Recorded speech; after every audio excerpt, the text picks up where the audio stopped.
Now, I of course never saw Thurgood Marshall in the courtroom, but I've listened over and over again to his argument in Cooper v. Aaron, and I'm surprised at the passion he brings to it. Not that he wasn't supposed to be passionate about these cases, but somehow or another it seemed to me odd in that setting in the Supreme Court.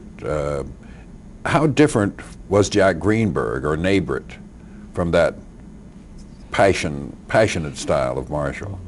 Well, I think both Jack and Nabrett had a tremendous impact in the court, because I was about to say earlier when you were talking about the quiet person and the influence, it all depends on the substance of what the person is presenting. Surely. And I think a Jack or Jim presented substance. In Thurgood's case, Thurgood presented substance, but you had to appreciate a court that didn't care what substance you were presenting. Yeah. And you had to do a little bit more than what you would ordinarily expect in a discussion in the Supreme Court. So I think Thurgood had to employ and did employ the right kind of approach with it. Again, I never saw Greenberg in court, but he strikes me as much more low-key than Marshall, and never saw Nabrett, but he also strikes me as much more low-key. And are you attributing that both to personality differences and a change in the composition of the audience, the judges, the justices who are being addressed, who are being appealed to? Have they begun to change by the time Greenberg comes along as opposed to Thurgood?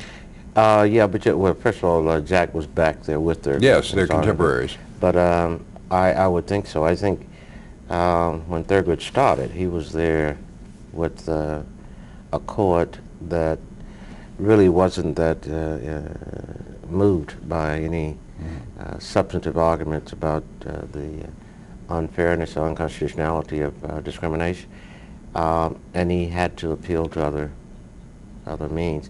Jack, on the other hand, had precedents that he could call upon, and he had substantive areas arguments that he could present, and he did, that would convince a court that it ought to provide different results.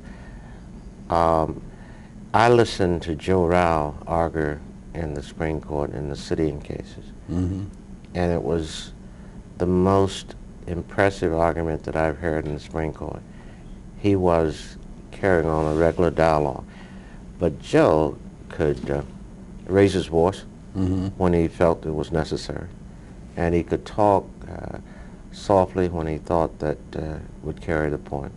And I think that was a great display of, well, you call it flamboyance, raising a voice, and also talking softly and presenting a very substantive and moving argument. So I think all in all of them were great, and they had to do what they did for the moment. Another example was Connie Motley. Connie had substance, but she could really be impassioned at times when she thought it was appropriate. I remember a number of discussions in court with some district court judges who didn't care much about what she was talking about, and how through her voice and her expression she was able to have an impact that one ordinarily would not have been able to have in that court. So people have different approaches, and I think many of them, at least I do, employ those approaches depending on the circumstance.